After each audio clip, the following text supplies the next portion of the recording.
Good evening, everyone. Yesterday we were talking about the microscopes, and we have talked about this basic optical microscopes. We have talked about monocular microscope, binocular microscopes, and trinocular microscopes, how they are different. Okay, we have also talked about the different types of microscope cameras which are used for the acquisition of the images. So we basically there are two types of cameras. One is the eyepiece camera, and then in the eyepiece camera, there microscope camera, there can be a microscope camera without the reduction lens, and there can be uh, another type of eyepiece microscope camera with built-in reduction lens, where it reduces the magnifications of the image which is being gained from the objective lenses, and so that you can get a larger field of view. Okay, larger field of view, and you can look into the thing, right? Now next, the second type of camera is the C-mount microscope camera, where it fits into the trinocular port, and there is a special mounting, uh, what do you call this attachment over here, which is called C mount, and this type of camera, it directly fits over here, and this usually comes with the reduction lenses. Okay, so basically all these cameras, if you look into the architecture, all these cameras are color CMOS digital camera. Okay. Then we have talked about the inverted microscope, which is just an inverted version of the bright field microscope, what we have discussed previously. The next type is the reflection microscope. As I told you yesterday, this type of microscope, they are also regarded as AP illumination microscope.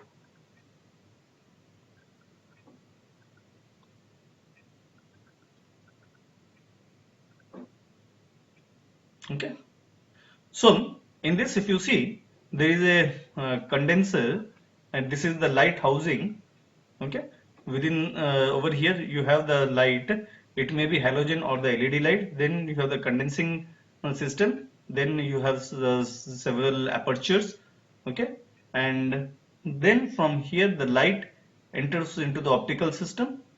Then from here it moves down, it falls onto the light falls onto the sample, and then again it moves back, it goes over here, and there is a prism over here.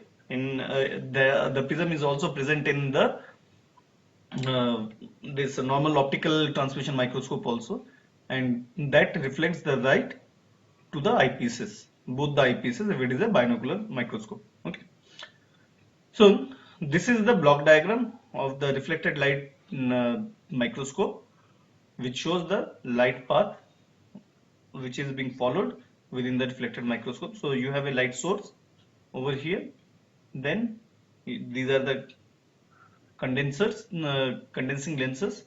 You can put in some other type of the filters over here. We will see later on. Say for example, in the fluorescence microscopy, we can put some filters over here. So even in the polarizing microscopy, PL microscopy, we can put the filters over here, and then it follows. Okay. So from here the light comes and falls into the this through this glass reflector. What happens? Uh, the light goes towards the sample through the objective, and again from this sample it gets reflected back, and it gets into the condensing eyepiece, what do you call, eyepieces. Okay, so that you can visualize over here at this location. Okay, now this glass plate reflector, it is basically a 50-50 reflector. Okay, so 50% is transmitted, and 50% it falls onto the sample. Okay,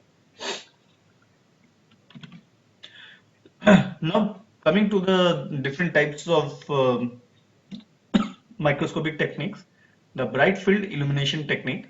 In the bright field illumination technique, what you can have, it is just the normal microscope, just like in this one, you have a what do you call this imaging, you have the light source.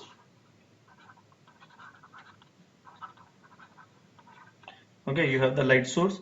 This light passes through the stage and it gains the entry into the objective, and then you can see through the eyepieces.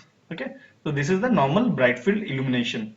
Okay, so if you look into the images, uh, usually the background it will look as you will get that as the white, and hence it is the name comes bright field.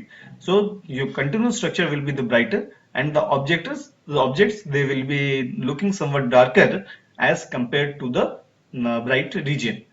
So this is a very good type of technique, and most of the objects for biological samples you may be able to look through the bright field illumination.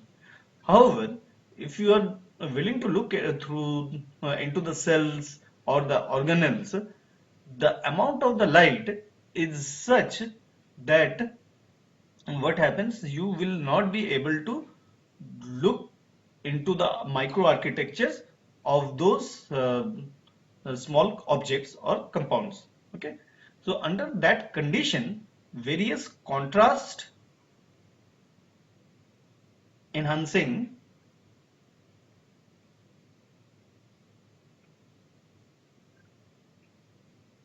techniques they are used. So one of the first contrast enhancing technique is the cross polarized light illumination. Okay, so what is a cross polarized this light illumination? So while we were talking about we were discussing in the this electromagnetic radiation sources, we have discussed spectroscopy. We have discussed that if there is a light over here, it is radiating some light, then if we put a polarizer, we will get a plane polarized light. Okay, plane polarized light. Now if we put another polarizer which is at a 90-degree angle as compared to the polarizer, this is another polarizer PL2, say the first one is PL1, which is at a 90-degree, then it will block all the light. However, if we have some material which can rotate the this polarization of the light, okay, while the light is passing through the sample, then what will happen is that the light which are passing through these background regions, okay, which was appearing as dark, so they will be blocked at this PL2. Say over here I have got 90-degree polarization. Okay, so when you put it over here, the samples, some of the samples they reflect, say it becomes 120-degree polarized. Okay, so in this case, the light which is falling onto the PL2 will be having two kind of light. One is 120-degree polarization, which has been implemented or induced by the sample over here. Okay, so in this case you will be having sample. Okay, so we are getting this plane polarized light which will interact with the sample, right? And that sample, it will lead to the rotation of the polarized light from say 190-degree to 120-degree, say for example. And there will be another component 90-degree which did not pass through the sample, and it went through the what to call through the sample stage without interacting with the objects. Okay, now what will happen, since this PL1 and PL2 they are uh, present uh, at a condition where the plane polarized light which is which is being generated through the PL1 would be blocked at PL2. So this 90-degree polarized light will be blocked. So that means you will not visualize in this dark area which I am marking as red, there will be no light, those light will be blocked at the PL2 polarized light. Okay, whereas this 120-degree light, polarized light, it will be able to pass through. Okay, these are all 120-degree plane polarized light. Okay, so this light, if you see over here in the micrograph, these objects, they look brighter and the background, they look darker, and this is the reason why it happens. Okay, now this is a simple plane polarized simple polarizing kit for compound microscopes. If you see over here, just after this light source, you have the condenser over here. Now this attachment, it is placed over the stage, and this houses, at this central part, it houses one of the polarizing sheets, say PL1. Okay, and then this monocular, this thing, it goes and it attaches over here on the eyepiece, and by moving either this one, if you see there is some degree angle, so you can move this angle, so you can move this PL1 plate. So what you do, you can adjust this in such a way such that only you can only visualize the lights which are passing through the objects. Okay, so this will lead to a condition where through the eyepiece you will be able to see only the light components which have interacted with the material or the object, and the background illumination, it will be completely blocked over here. Okay, are you getting my point? So this is what a cross polarized light illumination microscopy it does, and it can improve the contrast in a better manner. Okay, so this is the configuration of a plane polarized light. So in this case you have an AP illuminator also, so that we will discuss later on. So in this case, if you see, there is a light source, then you have a just after the light source you have a polarizer, then you have the polarizing light, then you have this specimen which apart from this plane polarized light, this light red lines, red waves, you get another blue wave which are regarded as the extraordinary ray, which are being created due to the interaction of the electromagnetic rays, in this case the visible rays, with the specimen. And then you have another this thing analyzer. Now it will only allow the rays, it will block the rays uh, uh, which in the same direction, or the which is having the same polarization as compared to the plane polarized light. Okay, and then you will after the interference you will get this thing. Okay. So in this way it works. So if you see, the main thing is you have one polarizer and one analyzer. Basically, in the analyzer, if you see over here, you have an attachment, and as you move it, you will be able to change the extent of this thing. Suppose the plane polarization position of the PL1 and the PL2. PL1 and PL2. Say this is PL2. So you want to bring it down at 90-degree angle. So you can do it in this fashion. So how do you find out? For each and every sample is a unique sample. So you have to move the PL2, which is the analyzer in this case. Okay, and you can achieve. However, you can also move this PL1 and you can also get the same results. The fun is that if you go into the Amazon, you will find that there are these polarizing sheets. Polarizing sheets, they are available and uh, they are very cheap. Okay, so within say rupees 1,000 you can get a big sheet.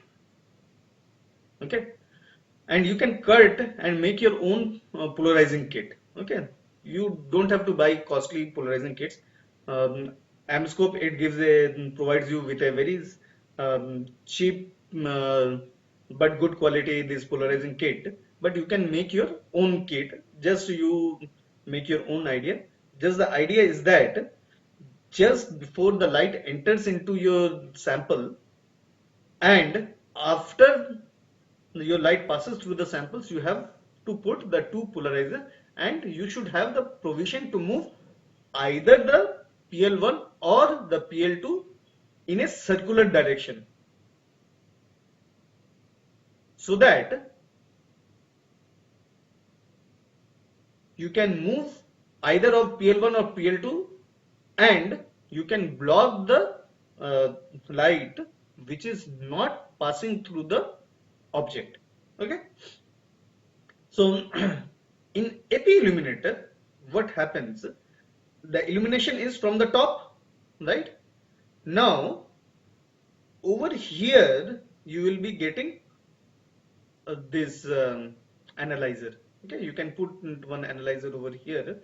So the light falls over here. So when the light comes from this AP illuminator, it passes through the polarizer and then it falls over there onto the sample, and then again it moves back, and again you have this analyzer which you can move and block the background light. Okay, then we have dark field illumination. So this is another method for improving the contrast. In this case, if you see, the light which is coming through this through the light source, all of the light it is passing through. Now in dark field illumination, within the condenser, just over here, it gets put over here. As the light enters into the uh, uh, condenser, what happens? You put a black strip over here. Okay, so what it will do, suppose there is a black strip over here. So this red part is the black strip. So what will happen? The light will only be passed through this white region, which I will shade in green. So through this green region, your light will be able to pass. So you will be getting a condition.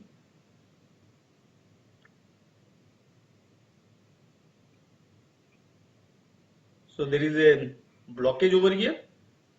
Now these light rays, they will pass and in between it will be stopped, and then these condensing lenses, they will condense the light, and at this position, focal point, you will be placing the sample, and then after the interacting the sample, all the rays, they will enter into the objective. So over here also, the light which should directly go and fall onto the which should pass through the objective's optical system and go onto the eyepiece lens, they are blocked, and hence this region is, this green marked region over here, it is blocked. And as you are making the light fall through the oblique angle, it is falling onto the objects and the rays are being refracted, and only the objects, wherever you are having the objects, they are getting transmitted. Are you getting my point? They are only getting transmitted into the optical system. The refracted rays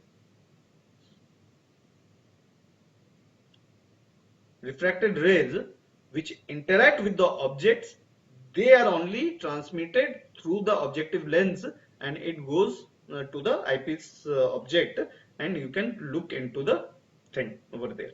Okay. Then there is a phase contrast illumination system which looks something like this. Okay. So uh, the mechanics of the phase contrast we will discuss in a after one or two slides. You will be having some condensers like this, which will allow, just like your dark field condenser, it will allow uh, light only through an annulus. Okay, so this region which is allowing the light to pass through, it is called annulus. Annulus. Okay, so it allows the light to pass through the thing. Then in the objective lenses, for phase contrast illumination, you have some objective lenses which has a special marking which is called phase ring. Okay, which has got phase ring, and they help in the creation of this type of images. Okay, dark field condenser you can definitely make. So usually whatever the condenser you use, there will be a filter holder over here. Okay, so in that filter holder you can make your, say, you must have seen these OHP sheets, overhead projector sheets. Okay, so you cut it in the size of the uh, filter holder cavity, so you get a circular this thing, and within that you place a black blocking agent and stick it with a, say, Fevikwik or a double-sided tape, and then you place it into the filter holder.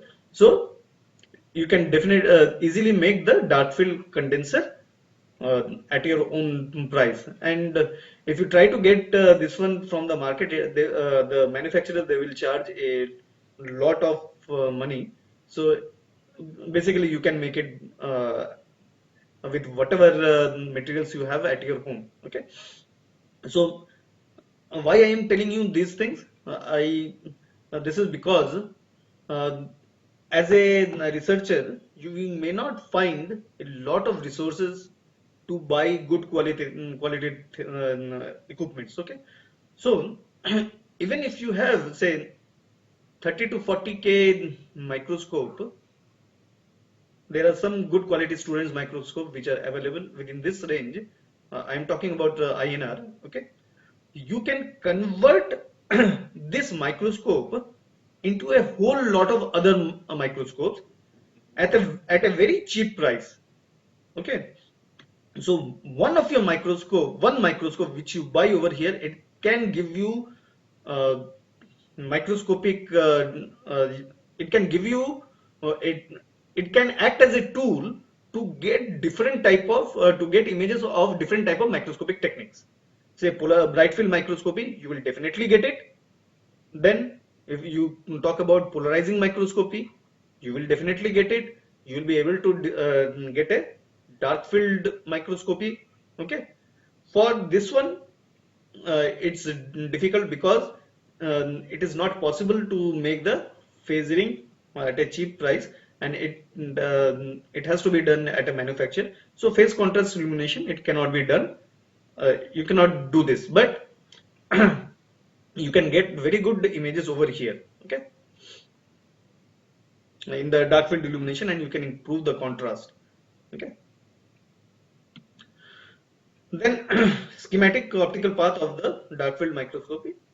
Whatever I told you, you have the light source, then you have the dark field patch stop, it goes through the condenser lens, and then it falls onto the sample, and from there um, you can get this scattered transmitted light. So there is a direct illumination block also. Even if you don't use it, it does not matter. Just by playing with the size of this dark field patch stop, you have to play with that, and you can eliminate this dark field illumination block, and still you can get a good type of good dark field images. Okay, so just by playing around, with this dark field patch stop. And when you do this, if you see this area, there is a conjunction, and then after that the rays moves like this. Now if you see how it moves, okay, so a V type cone it is formed. Now this is a normal bright field illumination, okay, so you will get a bright area, and in dark field illumination you will get the image of the dark area. And because of this shaded region, your this red mark or the green mark parts, they become black, okay, and this is how you can increase the contrast. Now in the reflectance optical microscopy, or reflectance dark field microscopy, sorry, so if you see under normal reflective microscopy, the whole of this light, it would have gone onto this filter, right, this mirror, partial mirror, and it will fall onto the sample, right. This was the case. Now in this dark field microscopy, reflective microscopy, there is a region, hollow region. So if you look over here, so towards from the light source, you will be having this blocked region, and only the light will pass through this blue region, and this is the blue region area, okay. Now the mirror will be there, however the mirror will only be there to allow this blue shaded region, to allow the light from this blue shaded region to fall onto the sample, okay. And then the rest of the optics, it remains the same. You have a reflective path, it goes through this system over here, and you can get the image at the eyepiece, okay. Do you have any issues over here? You may ask if you have any issues. Okay. So this is the schematic optical path for reflectance dark field microscopy. So this is a normal bright field microscope. So if you see, there is over here there is no blocking, okay. If you see over here, we talked about direct illumination block, right. However, in dark field illumination you may have some block, but this is not required.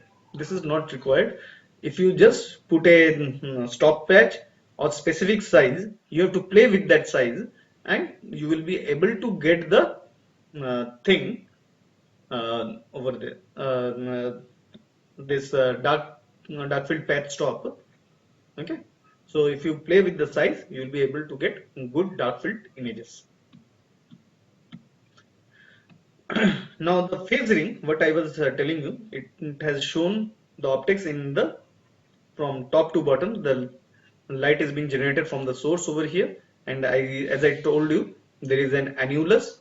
So you have a dark patch over here, and you have the patch outside also. So in between you have annulus, and what should be the size of this inner patch, and what should be the size of this B part.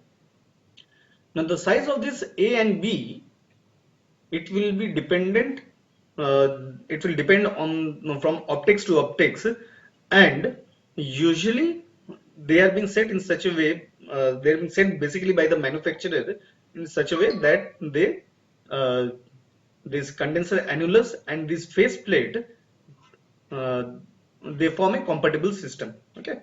So over here you have the illumination, then you have this annular condenser annulus through which a particular light in through a particular window it will pass through, and then it will be what you call, it will be made incident onto the sample, then through the objective lenses it will be collected, and the light will then pass through this phase plate, and then it will come and directly you can see through the eyepiece lenses, okay. Now over here, if you see, there are two types of light. After this, the light which has passed through the condenser illuminator annulus, it has made the specimen. One is the dark red. So this dark red, it is the unrefracted rays. Okay, this is the unrefracted rays, whereas the pink rays, they are the refracted rays through the sample. Okay, now this unrefracted rays, they pass through this phase plate, which is the integral part of the objective lens. Okay, and the unrefracted rays, they pass no sorry the refracted rays, they pass through the areas where you do not have the phase plate. Okay, now what happens is that if you look over here, the direct ring shaped light from the condenser annulus will hit the phase ring, which will dim the direct light and cause a phase shift. So the phase shift happens of this unrefracted rays. Okay, as the total phase shift between the light refracted by the specimen and the light that pass the phase ring will be up to 1/2 of lambda. There will be destructive interference. Okay, there will be destructive interference. Okay, so to look into the architecture of the phase ring, so what happens is that this is the unrefracted rays from the source. Okay, so it passes through this phase ring. So this is the architecture of the phase ring. So over here you have two things. One is the retention plate. This light gray area, it is the retention plate. Now what it does, a portion of the light that bypasses the specimen without experiencing a diffraction passes through the phase ring. The gray filter, it dims the light to avoid irradiation of the sample. The retention plate retards the phase of the non-diffracted light. So this retention plate, it will change the phase. Okay, and this gray filter, it will reduce the intensity. It will reduce the intensity. Okay, now when this lights, because what happens is that when this light falls over here, and the light which passes through this this layer, this phase ring, what happens is that there is a destructive interference over here, and uh, the refracted light which passes as it is, they can be visualized as it is through the eyepiece, and hence there is a darker background as compared to the foreground. Okay, now there can be another type of what you call phase ring plate. So this one is this optically dense structure will consequently appear darker. So this is in the positive phase contrast. Okay, there is another this thing, negative phase contrast. In the negative phase contrast, the optically dense structure will appear brighter. Okay, so if you look into the image over here, the optical areas which we are talking, they are appearing as darker. Okay, they are appearing as darker regions, and this is called this is due to the stuff, because over here we are getting a positive phase contrast. Okay, so this is how a phase contrast microscope it works. Then reflected light microscopy anatomy, I have already told you.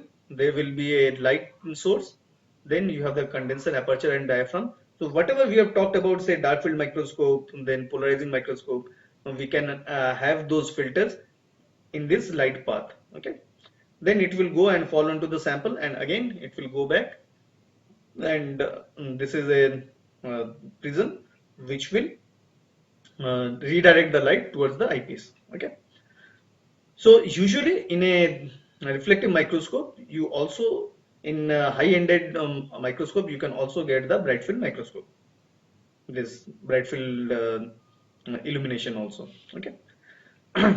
Now herein, I want to tell you another thing. Suppose you want to look into an opaque sample and you do not have this reflection microscope, which would cost you approximately 1.5 lakh rupees. Okay, so what you will do? So what you can do in the bright field microscope itself, over here itself, just like this polarizing kit block, you can put the sample and you can use the Goose illuminator, which we discussed yesterday. This Goose illuminator, okay, gooseneck illuminator. So we can use this gooseneck illuminator to illuminate the sample surface, and from there you can have the lights which will be passing through. So it is a what do you call, one of the techniques. If you do not have this thing, if you do not have the reflective microscope, so you can make your way around and you can still get the images through the system. So what you need basically, because say this part, it will be common for both bright field and the reflective microscope. Okay, so you will be having the objective, and through the objective you will be getting towards the eyepiece lens. So you just need, from the surface of the object, some light should get into the objective system. Okay, so you just need that thing. So that can be achieved by giving a, what you call, by illuminating the object surface using an artificial illuminator, or using an external, not artificial, an external illuminator. Okay, so you can make way to do some reflection microscopy with the microscope whatever you are having in the lab. Okay, now these are some of the contrast mechanisms in reflected light microscopy. So this is the normal reflected bright field configuration. So we have seen that light will come from this illuminating side, it will fall onto the surface, and again through the object, and again it will go back to the eyepiece lens. Dark field microscopy, if you see, the beam of the light that is reflected through this mirror, they are being reflected. So from two sides you are getting this illumination, and in between you are not having any illumination. So it is similar to the dark field configuration in the what you call in this in the normal bright this dark field illumination in the transmission mode. Okay, then you have the polarizing microscopy, reflected polarizing microscopy. See, you are having a polarizer and you are having an analyzer. So this is basically a PL1 and PL2. So do not get confused with the polarizer and the analyzer. Okay, we are calling it polarizer because it is polarizing the light, and analyzer because you are changing the position, the degree. Position means the angular position, to allow the plane polarized light which are being generated by the PL1. Okay, the rest of the method, it remains the same. So if you want to make a polarizing microscope, you just need a two polarizing sheets, and you place it at suitable locations, and you will be able to do that. Okay. And lastly, we have this reflected DIC configuration. So you just look into the system, you have an polarizer, then we have a Normarsky prism, and then you have the samples over here, which has which can be which you want to visualize. Okay. And DIC configuration, it gives you a feeling of 3D images. Okay. And then lastly, you have an analyzer. Okay. And then we have already talked that beam splitter is there in all of these reflected field microscopes. Okay. AP illuminated microscopes.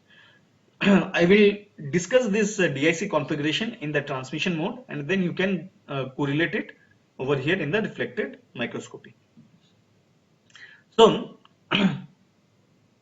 this is the path of light when you do the DIC microscopy. Okay. So what happens?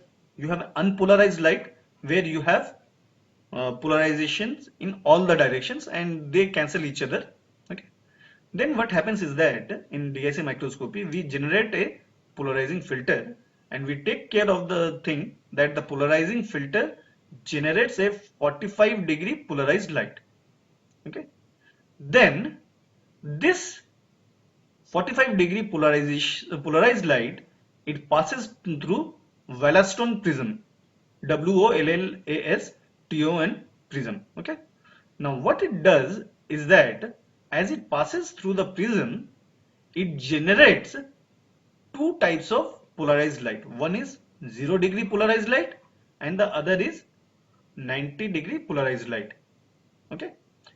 Now using this condenser lens, what happens is that if you see, when it is interacting with the sample,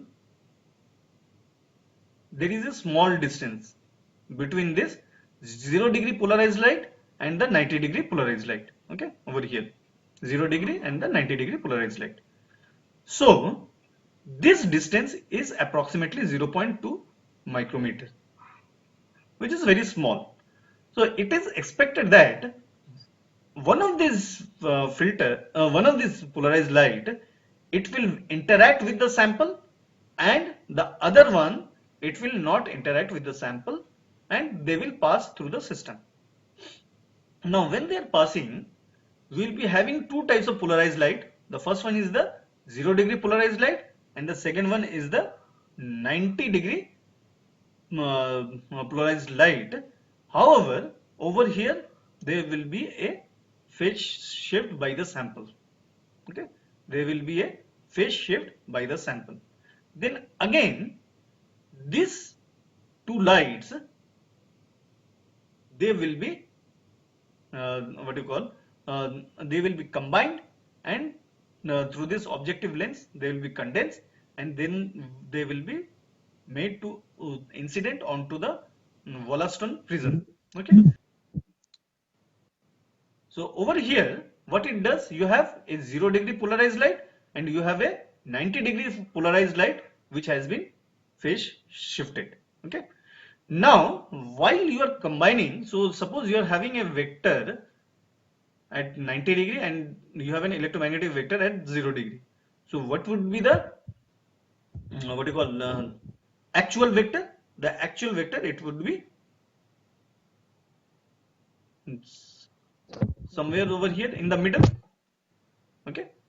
So depending upon uh, how the magnetic field or the electrical fields are being created, in this case, what happens due to the interaction of this 0-degree polarized light and the 90-degree polarized light, what happens, and when they are being made incident to the Wollaston prism, they generate a 135-degree polarized light. Okay, 135-degree polarized light. So 90-degree plus 45-degree. Okay. So then you have another polarizing filter which will allow 135-degree polarized light to pass through it, and these lights are collected and you can look into the images. Okay. So how it happens? I will tell you in short again. Unpolarized light, it enters the microscope and it is polarized at 45 degree. Okay. Then this polarized light, it is made incident on the Normarsky modified Wollaston prism, and it is being separated into two rays which are polarized at 90 degree to each other. Okay, the sampling and the reference rays. Okay, the two rays are focused on the condenser for passage through the sample, and they are made to focus onto the sample such that they are 0.2 micrometer apart. So basically over here the sample is effectively illuminated by two coherent light sources, right? One with 0 degree polarization and the other with 90 degree polarization. Are you getting my point? So you are illuminating the substance as if you are having two different sources of light. One is generating a 0 degree polarization and the other is generating a 90 degree polarization. Now, in the DIC microscope, the two light beams should be parallel between the condenser and the objective. If you look over here, between the condenser and the objective, the beam should be parallel to each other. So the rays travel through the adjacent areas of the samples, which I already told you that they pass through 0.2 micrometer apart, which are being separated by the shear, which is being corrected, which is being induced by this Wollaston prism. Okay. Now these rays, they will experience different optical paths. Sir, your voice is breaking. विकास आपको सुनाई दे रहा है? Yes, sir. तो आपका वो इसमें problem है शायद. So these lights which interacts with the object and which do not interact with the object, they will experience different optical path lengths where the areas differ in the refractive index or the thickness. This causes a change in the phase of one ray relative to the other due to the delay experienced by the wave in the more optically dense material. Okay. Now these rays which have interacted and which have not interacted, they travel through the objective lens and are focused onto the second Normarsky modified Wollaston prism.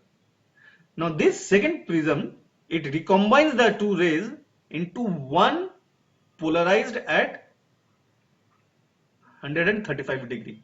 This combination, it leads to the interference of the areas, and it may lead to the brightening or darkening of the image at particular points. Okay, so this is the basis of the DIC imaging, microscopic imaging. Okay, then we have stereo microscopes. In the stereo microscopes, we have two separate optical paths. Unlike in the transmitted and the reflected waves where we have only one optics, over here you will find that for the left and the right side there are two optical systems together. Once the light is being collected by the objective lens, the main objective lens, then this light are being processed or magnified differently for the left and the right sides, and hence the lights which will be formed over here, the images which will be formed over here will be slightly different from each other. Okay, and due to this reason they give a 3D feeling of the visualized objects. Okay, then we have the fluorescence microscope.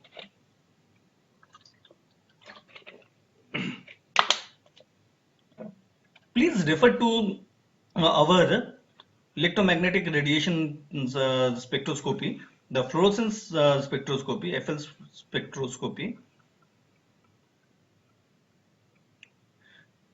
We were what you call exciting the sample with a wavelength, with a particular monochromatic wavelength light, and in the output we are getting wavelength, say fluorescence, which was having a slightly higher wavelength. So lambda f was greater than lambda.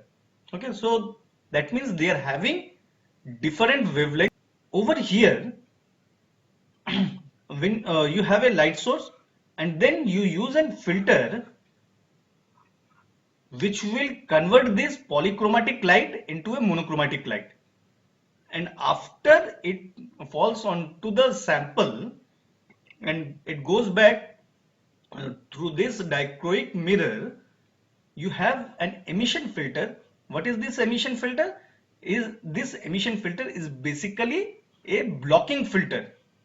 Okay, and that what it does, this blocking filter, it will block these blue colored radiations to pass through this emission filter, and it will only allow this only the light which is being generated by the uh, principle of the fluorescence to pass through this blocking filter. Okay, so we have discussed about this color chart in our last this fluorescence spectroscopy where we have seen that when we are having this yellow colored solution, it was blocking the blue color this thing. So accordingly, suppose you are having a UV light this thing, uh, you need a UV light blocker.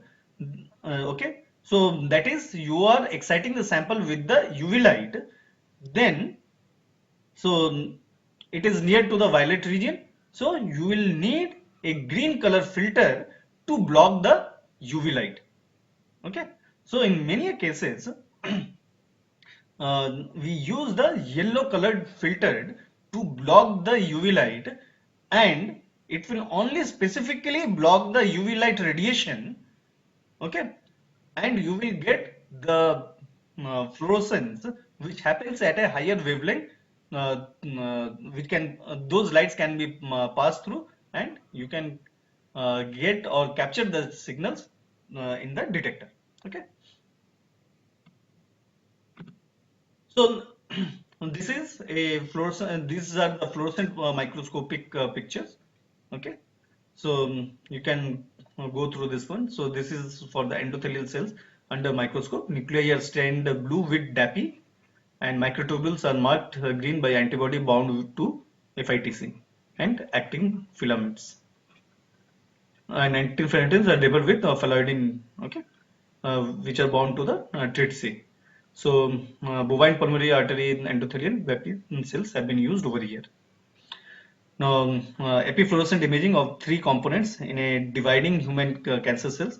DNA is stained blue, a protein called INCEP, INCENP is green, and the microtubules are red. Each fluorophore is imaged separately using a different combination of excitation and emission filters, and the images are captured sequentially using a digital CCD camera or CMOS camera. You can use either of those two, and then overlaid to give a complete image. Okay, now this what it called is that captured sequentially. Suppose you first captured this blue one, okay, with a particular excitation and the emission filters, then you used a particular excitation emission filter to capture this green channel, and then this again the red channel. Now using image processing technique, you can combine these three, 1, 2 and 3, and superimpose. If you are taking the image on a from the same plane, then you can superimpose all these three channels over here to generate a merged image, and this process of merging is called fluorescence merging.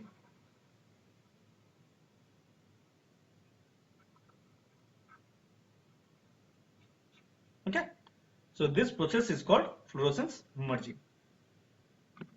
Now next we have the schematic diagram of the for the principle of confocal laser scanning microscopy. Okay, now herein we have this laser light.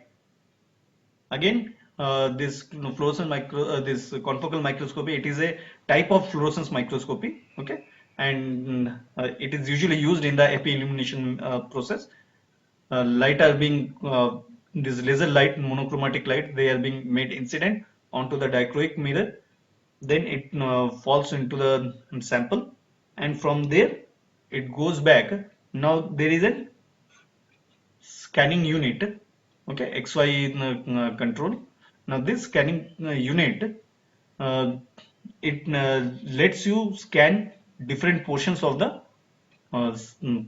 sample, okay. So it scans from point to point and then it generates the image. So confocal imaging is bit trickier. And then you have a pinhole.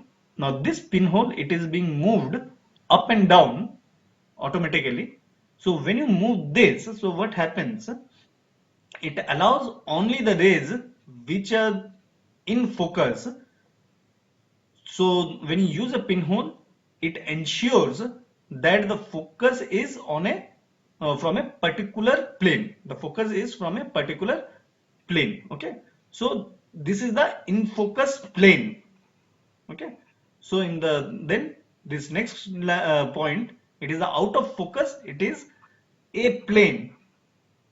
Okay, when you select the plane and then you do this scanning, so XY scanning, so you move in the X and Y direction, you do the scanning. So you can scan this whole area and you can reconstruct the whole image properly. Okay. So for each plane, so basically this pinhole, if you look into the tissue substrate or any other object, it is a three-dimensional object, 3D object, right? Now the pinhole movement, it will give you information in the Z direction, whereas the scanning unit, it will give you information in the XY direction. That means at a single plane. So you change the position of this pinhole, you get into the in focus plane, and then you do the scanning in the XY direction. So in this way, you can take, by playing with this pinhole, you can take or you can generate information. Suppose this is a 3D image.